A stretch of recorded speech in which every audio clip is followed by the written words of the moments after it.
Hello friends, आज के lecture में हम लोग पढ़ने जा रहे हैं वेक्टर फील्ड के बारे में ही। देखिए, वेक्टर फील्ड अलग अलग टाइप के होते हैं, लैमलर फील्ड, सोलेनॉइडल फील्ड। आज हम इस लेक्चर में लैप्लासियन इक्वेशन और पॉइसन इक्वेशन इसके बारे में पढ़ेंगे। फ्रेंड्स, मैंने आपको स्केलर फील्ड पढ़ा दिया है, vector field, gradient, divergence and curl. तो एक बार पहले इसको हल्का सा देख लेते हैं कि ये क्या क्या है। उसके बाद हम आएंगे कि what is lamellar field and what is solenoidal field, और बाद में हम दिखेंगे कि लैप्लासियन इक्वेशन क्या है और पॉइसन इक्वेशन क्या है। देखिए, स्केलर फील्ड मैंने आपको समझाया था कि कोई भी अगर स्केलर फिजिकल क्वांटिटी है, स्केलर फिजिकल क्वांटिटी चाहे वो टेम्परेचर है, चाहे वो मास है, ये सारी स्केलर क्वांटिटी है, उसकी एक उसके अराउंड एक फील्ड होता है जिसको हम मतलब उस फिजिकल क्वांटिटी को हम पोजीशन के कोऑर्डिनेट में एक्सप्रेस कर सकते हैं। जैसे मान लिया आपको टेम्परेचर को ही टेम्परेचर एक स्केलर क्वांटिटी है और इसको एक्सप्रेस करना है as a function of position, कि इसमें आपको ये कहा कि ये फंक्शन है टेम्परेचर जिसमें ये एक्स स्क्वायर वाई आई प्लस वाई जे प्लस जेड स्क्वायर एक्स के, इस टाइप से कुछ भी मान लिया आपने रिप्रेजेंट किया है। दैट मीन्स कि ये फंक्शन बता रहा है कि कहाँ तक आप जैसे जैसे एक्स और वाई जेड की वैल्यू वेरी करते रहेंगे तो एफ की वैल्यू, टेम्परेचर की वैल्यू कैसे कैसे चेंज होती चली जाएगी। तो आपको पता है कि एक पर्टिकुलर रीजन जहाँ पे इस स्केलर फंक्शन का वैल्यू एग्जिस्ट करेगी, ठीक है, कंटिन्यूसली एग्जिस्ट करेगी, तो उस पूरे जिस स्पेस में ये पूरी की पूरी वैल्यू एग्जिस्ट करेगी वो उसका फील्ड कहलाता है, ठीक है।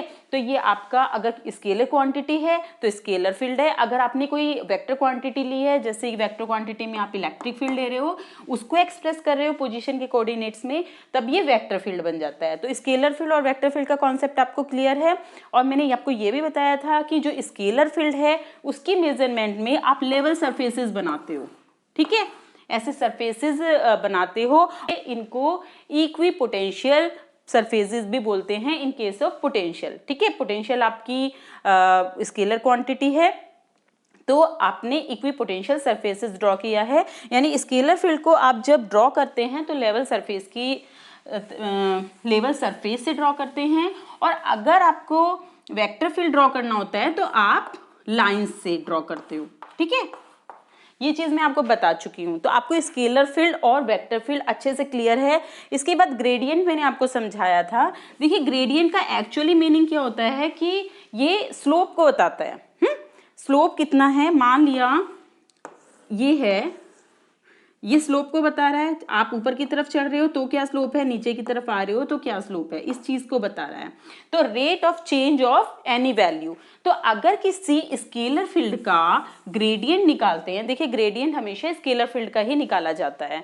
तो अगर किसी स्केलर फील्ड का ग्रेडियंट निकालते हो और आपको पता है कि स्केलर फील्ड लेवल सरफेसेस से डिनोट होता है, तो ग्रेडियंट ऑफ स्केलर फील्ड मान लिया कोई वैल्यू है phi, value denote scalar field. तो ये जो ग्रेडियंट फाई है ये बताता है कि इस डायरेक्शन में मतलब कौन सी ऐसी डायरेक्शन होगी जिसमें फील्ड मैक्सिमम तेजी से चेंज होगा, ठीक है। तो ये जो डायरेक्शन है ये नॉर्मल टू द सरफेस निकल के आती है, कि इस सरफेस की जो नॉर्मल डायरेक्शन है वो ये बताएगा कि इस डायरेक्शन में सबसे तेजी से फील्ड की वैल्यू चेंज हो रही है। हो सकता है कि इस डायरेक्शन में जाने से इंक्रीज हो रही हो, ये भी हो सकता है कि इस डायरेक्शन में जाने से डिक्रीज हो रही हो, लेकिन मेनली बताता है maximum rate of change of field, ठीक है।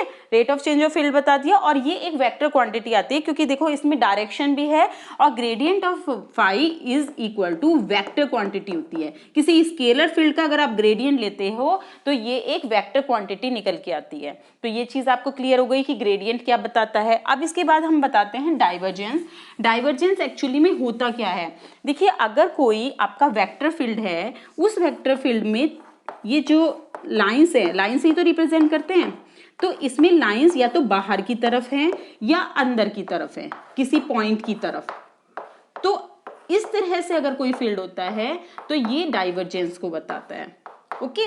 ये डाइवर्जेंस और एक तरह से कन्वर्ज हो रही है। तो डाइवर्जेंस का मतलब होता है फैलना। तो किसी भी अगर वेक्टर फील्ड का डाइवर्जेंस आप कह रहे हैं, दैट मीन्स कि उसके आप फैलावट को बता रहे हो कि वो फैल रहा है, ठीक है। अगर इसकी वैल्यू 0 होती है, दैट मीन्स कि किसी भी तरह का डाइवर्जेंस यानी फैल रहा है ना अंदर आ रहा है, तो ना सोर्स है, अगर आप यहाँ पे सोर्स होगा जैसे पॉजिटिव Q है, इसको आप सोर्स की तरह कहते हैं, इससे सारी लाइंस बाहर की तरफ जाती है, -Q लिया चार्ज तो इसमें सारी लाइंस अंदर की तरफ आती है, तो इसे हम एज ए सोर्स कह सकते हैं, एज ए सिंक कह सकते हैं। अगर आप फ्लूइड मैकेनिक्स की बात करें तो वाटर अगर एक जगह कलेक्ट हो रहा है तो ये आपका सिंक है, और अगर वाटर बाहर की तरफ जा रहा है तब उस कंडीशन में ये पॉइंट एज ए सोर्स है, तो हम डाइवर्जेंस निकालते हैं। और अगर डाइवर्जेंस की वैल्यू 0 होती है, दैट मीन्स कि जो आपका वेक्टर फील्ड है वो इस तरह से है, ना तो उसमें बाहर की तरफ फैल रहा है ना अंदर की तरफ आ रहा है। अगर divergence A is greater than 0 है, दैट मीन पॉजिटिव है, दैट मीन्स कि ये पॉइंट जो है एज ए सोर्स बिहेव कर रहा है। If divergence of A is less than 0 है, that means it is behaving like sink. Okay, तो ये चीज आप समझ में आ गई आपको। तो जिस वेक्टर फील्ड का आप डाइवर्जेंस निकालते हैं और बताते हैं कि divergence A is greater than 0 है, दैट मीन्स कि दिस इज कंप्रेसिबल। ठीक है, अगर कंप्रेसिबल होता है या सोलेनोइडल होता है तब भी उसी वेक्टर फील्ड का आप डाइवर्जेंस निकाल सकते हैं। ठीक है, डाइवर्जेंस का मतलब हो गया कि कंप्रेसिबल है ये फील्ड। ओके, अब बात करते हैं कर्ल की। एक्चुअली में कर्ल होता क्या है, अगर कोई फील्ड इस तरह का है कि उसमें किसी पॉइंट पे रोटेशन डेवलप हो रहा है, यानी ये एक वेक्टर फील्ड है, ठीक है, और उस वेक्टर फील्ड के किसी पॉइंट पे आप देखते हैं कि यहाँ पे अगर कोई चीज़ रखती है तो उसको रोटेट करने की कोशिश कर रहा है, तो इस तरह से आप उस फील्ड में कर्ल की वैल्यू निकाल सकते हैं। तो कर्ल रिप्रेजेंट किया जाता है डेल क्रॉस किसी वेक्टर क्वांटिटी से। ओके, तो ये तो बात हो गई है scalar field, vector field, gradient, divergence और कर्ल की। देखिए, अगर हमारे पास कोई वेक्टर V है, वेक्टर फील्ड V है और हम उसका कर्ल निकाल रहे हैं, तो curl of V is equal to, अगर 0 है, अगर इस वेक्टर फील्ड का कर्ल 0 है, दैट मीन्स कि ये क्या हो गया, इररोटेशनल हुआ, यानी कि रोटेशन तो इसमें है नहीं क्योंकि ये 0 के इक्वल निकल के आ रहा है। तब इस वेक्टर फील्ड को आप रिप्रेजेंट कर सकते हैं as gradient of a scalar field, क्योंकि जो भी स्केलर फील्ड के ग्रेडियंट से डेवलप हुए हुए वेक्टर होते हैं उन सबका कर्ल 0 होता है। ये मैंने आपको बताया भी था। इस तरह के फील्ड को कहते हैं लैम्बलर फील्ड। जिन फील्ड का कर्ल 0 हो या जो फील्ड किसी भी स्केलर फील्ड के ग्रेडियंट से डेवलप होते हैं, जो भी वेक्टर फील्ड अगर किसी स्केलर फील्ड के ग्रेडियंट लेने पे निकल के आते हैं, उन फील्ड्स को लैम्बलर फील्ड बोलते हैं, और उन सभी फील्ड का जो कर्ल होता है वो 0 होता है। ठीक है, दूसरा कंडीशन है, अगर किसी वेक्टर फील्ड का डाइवर्जेंस 0 हो, अगर किसी वेक्टर फील्ड का डाइवर्जेंस 0 हो, दैट मीन्स उसको आप रिप्रेजेंट कर सकते हो curl of any vector. V को आप रिप्रेजेंट कर सकते हो कर्ल ऑफ एनी वेक्टर। यहाँ पे A एक वेक्टर फील्ड है, तो अगर किसी का फील्ड का डाइवर्जेंस 0 है तो आप उसको V को रिप्रेजेंट कर सकते हो इसकी फॉर्म में। तो ये पॉइंट आपको दोनों ध्यान रखने हैं कि अगर कर्ल वेक्टर फील्ड 0 है तो V is equal to gradient of I, अगर divergence V is equal to 0 है तो it can be represented as curl of a vector field. तो अब हमारे पास 4 सिचुएशन है जिन्हें हमें डिस्कस करना है। एक कंडीशन है कि कर्ल 0 हो, किसी वेक्टर फील्ड का कर्ल 0 हो और डाइवर्जेंस 0 हो। एक कंडीशन है कि कर्ल V 0 हो लेकिन डाइवर्जेंस V 0 ना हो। थर्ड कंडीशन है किसी वेक्टर का कर्ल V भी 0 ना हो, डाइवर्जेंस V 0 हो। फोर्थ कंडीशन कि कर्ल V 0 ना हो लेकिन डाइवर्जेंस ऑफ V भी 0 ना हो। इन चारों कंडीशन को हम 1 बाय 1 देखेंगे और हम इसका रिजल्ट निकालेंगे। फ्रेंड्स, आपको लैम्बलर फील्ड पता चल गया है। लैम्बलर फील्ड उन्हें बोलते हैं जिनका कर्ल की वैल्यू 0 होती है, जिन वेक्टर फील्ड के कर्ल की वैल्यू 0 होती है और जो वेक्टर फील्ड एक्सप्रेस कर सकते हैं as a gradient of a scalar field. और सोलेनोइडल फील्ड किसे कहते हैं, जिन फील्ड के डाइवर्जेंस की वैल्यू 0 होती है और वो एक्सप्रेस किए जा सकते हैं curl of a vector field. तो ये दोनों चीज़ आपको ध्यान रखनी है। इसके बाद हम लाप्लास इक्वेशन इस्टेब्लिश करेंगे इन चारों में से किसी एक रिलेशन से। तो अब हम ये 1 बाय 1 एक एक लेते हैं और उनको सॉल्व करके देखते हैं। देखिए हमारे पास अगर सिचुएशन 1 है, सिचुएशन 1 का मतलब ये है कि curl v is equal to 0 और divergence v is equal to 0। तो ये रिप्रेजेंट कर रहा है कि जो आपका वेक्टर फील्ड v है वो इररोटेशनल है। ठीक है, रोटेशन तो इसमें है नहीं। और डाइवर्जेंस ऑफ v रिप्रेजेंट करता है कि आपका जो ये फील्ड है वो इनकम्प्रेसिबल है।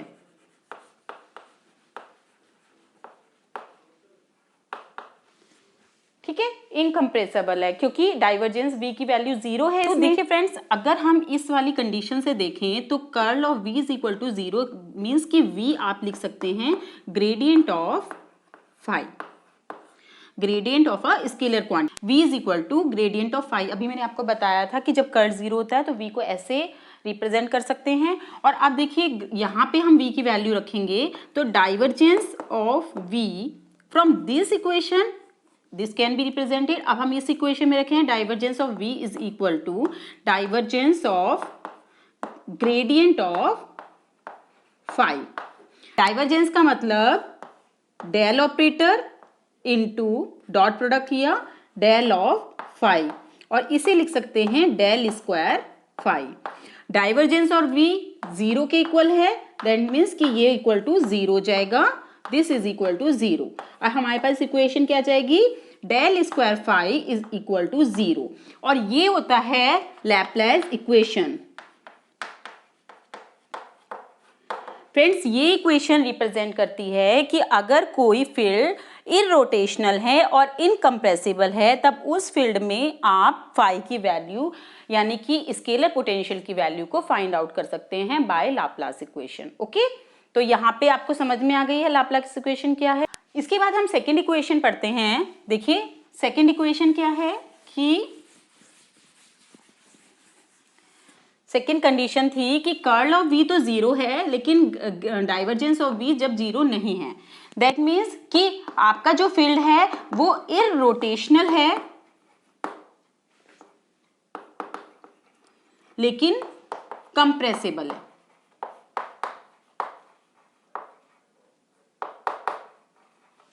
अगर इररोटेशनल और कंप्रेसिबल है तब उस कंडीशन में, देखिए इस कंडीशन से तो आपका यही निकल के आ रहा है कि v is equal to gradient of phi है, लेकिन डाइवर्जेंस ऑफ v जब निकाल रहे हैं आप तो ये हो जाएगा divergence of gradient of phi which is not equal to 0, क्योंकि divergence of v is not equal to 0 है, तो del square phi is not equal to 0, और ये इक्वेशन होती है पॉइसन इक्वेशन।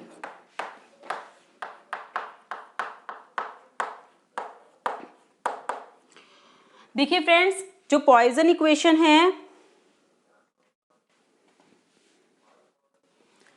देखिए फ्रेंड्स जो पॉइसन इक्वेशन है ये बताती है ऐसे फील्ड के बारे में है जो फील्ड इररोटेशनल है और कंप्रेसिबल है, वहां पे आपको स्केलर पोटेंशियल की वैल्यू निकालनी होती है, तो आप पॉइसन इक्वेशन की हेल्प से निकालते हैं। एक बार मैं आपको बता देती हूँ कि अगर इस तरह का कोई फील्ड है तो ये फील्ड बताता है कि कोई कर्ल नहीं है इसमें और कोई भी डाइवर्जेंस नहीं है। देखिए आप देख रहे हैं, ये कंडीशन फर्स्ट है जो हमने पहले बताई थी। सेकेंड कंडीशन है कि कर्ल नहीं है लेकिन डाइवर्जेंस है, तो उस कंडीशन को आप बता सकते हैं इस तरीके से। ये जो सिचुएशन है ये बता रही है कि डाइवर्जेंस तो है लेकिन रोटेशन नहीं है, तो इस तरह से अगर कोई स्केलर पोटेंशियल आपको मिला है उस स्केलर पोटेंशियल की वैल्यू आप पॉइसन इक्वेशन की हेल्प से निकालेंगे। ठीक है, अब थर्ड कंडीशन है कि कर्ल आपका 0 नहीं है।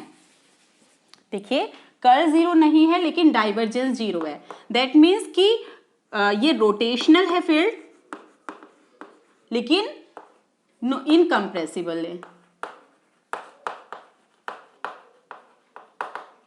ठीक है, ये आपका 0 नहीं है लेकिन ये आपका 0 है, तब उस कंडीशन में क्या होगा।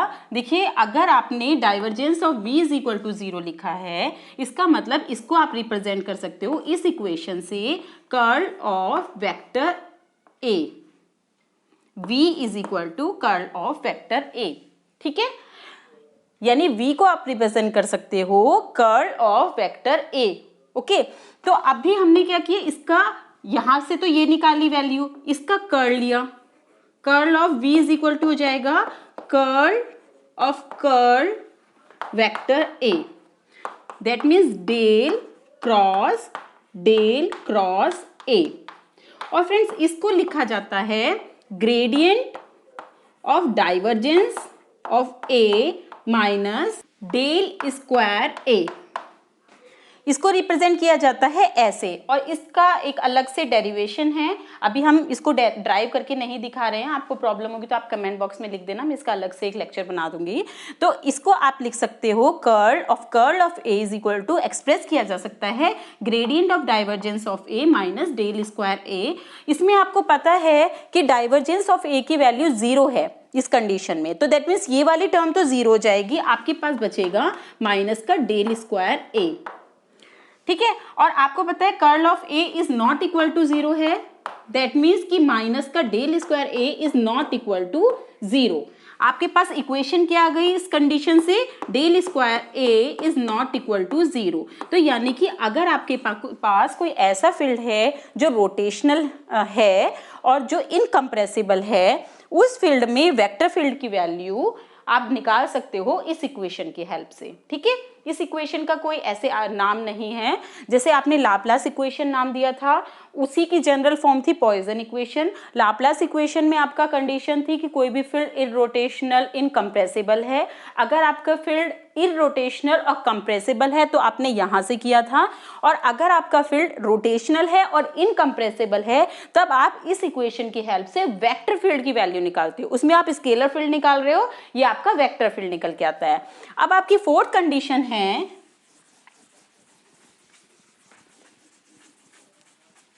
देखिए फोर्थ कंडीशन क्या है कि कर्ल भी आपका curl of v is not equal to 0 and divergence of v is not equal to 0। तो इस तरह की सिचुएशन को कैसे करेंगे, तब आपका जो फील्ड है वो दो कंपोनेंट से मिलके बनेगा। एक तो आपका फील्ड रोटेशनल भी है और क्या है, कंप्रेसिबल भी है।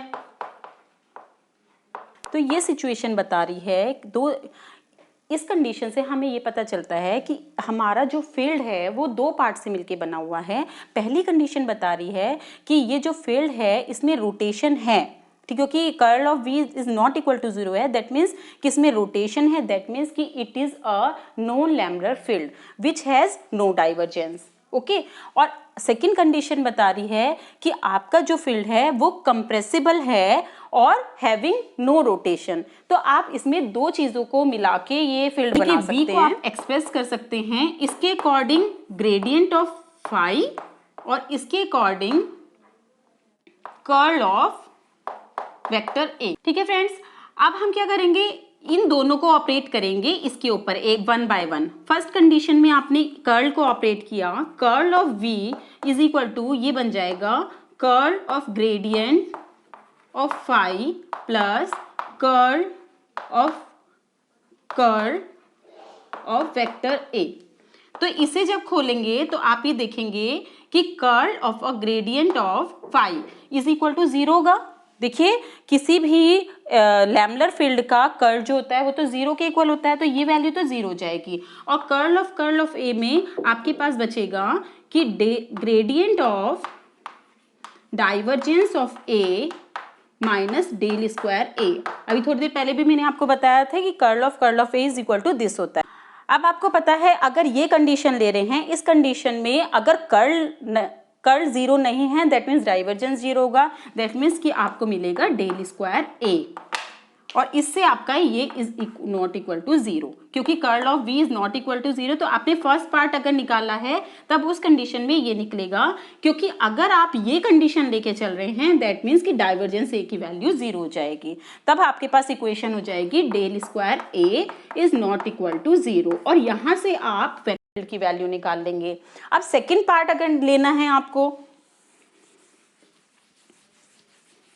देखिए अगर आपने v को लिया था gradient of phi plus curl of a, ठीक है। अब हमने डाइवर्जेंस ऑपरेट किया, divergence of v is equal to divergence of gradient of phi plus divergence of curl of ए।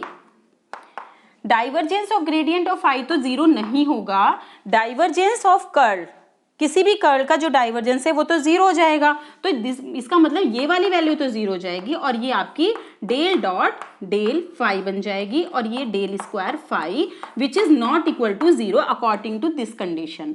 तो हमारे पास दो इक्वेशन आ जाएंगी। अगर आपका फील्ड रोटेशन भी है उसमें और वो कंप्रेसिबल भी है तो उसमें दो तरह के फील्ड होंगे, एक वेक्टर फील्ड होगा और एक स्केलर फील्ड होगा। वेक्टर फील्ड की वैल्यू आप del square a is equal not equal to zero इसकी हेल्प से ले लेंगे और del square phi is not equal to zero इसकी हेल्प से आप स्केलर फील्ड की वैल्यू निकाल लेंगे। तो फ्रेंड्स ये अलग अलग कंडीशन है, ये सब चीजें मैंने डिस्कस कर दी है, लैपलेस इक्वेशन, पॉइसन इक्वेशन बता दी है और चार कंडीशन जिसमें कभी जो आपका वेक्टर फील्ड है रोटेशनल है, इनकम्प्रेसिबल है, इररोटेशनल है, कंप्रेसिबल है, रोटेशनल भी है, कंप्रेसिबल भी है, इररोटेशनल भी है, इनकम्प्रेसिबल भी है, ये सारी की सारी कंडीशन डिस्कस कर दी है और इनकी हेल्प से आप वेक्टर फील्ड और स्केलर फील्ड की वैल्यू भी निकाल सकते हैं। तो इस लेक्चर में इतना ही, नेक्स्ट लेक्चर में हम फिर मिलते हैं। Thank you.